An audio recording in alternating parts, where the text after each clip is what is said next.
Tagabuklod ng boses ng oposisyon, ito raw ang gagampan ng papel ni Vice President Leni Robredo kasunod ng kanyang pagbibitiw sa gabinete ni Pangulong Duterte. Balitang hatid sa Lima Refran.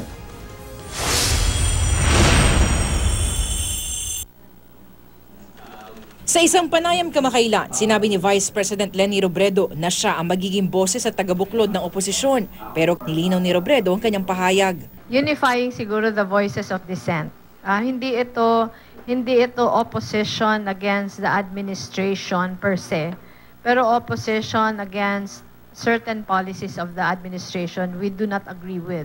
Hindi gusto sabihin na pag nagdi-dissent tayo na yung gusto maging Pangulo. Binigyan din ni Robredo ang pagsusulong sa karapatang pantao. Tinanggap ng Office of the Vice President ang isang mural mula sa Amnesty International Philippines na isa sa mga grupong tumutuligsa sa madugong kampanya kontra droga ng Administrasyong Duterte.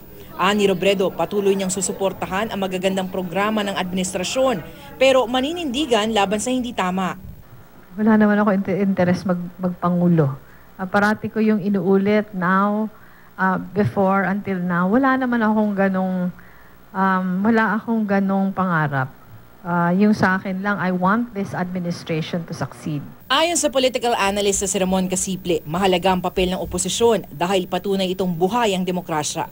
Pero sa panahon ngayon, hindi raw malinaw kung alin nga ba ang tunay na oposisyon. Ang pagkakawatak-watak ng oposisyon, lumilitaw raw sa ilang malalaking issue tulad halimbawa ng kontrobersyal na paghimlay kay dating Pangulong Ferdinand Marcos sa libingan ng mga bayani. Yung mga lumaban doon sa Marcos-Borja decision, ranging yun from, let's say, RT, sinasabing Presidenteng Dirawan, hanggang doon sa mga kaliwa, hanggang dito sa mga sinasabing mga bagong mga actors on the scene, yung mga militant na linyal. Sa Lima Refran, GMA News.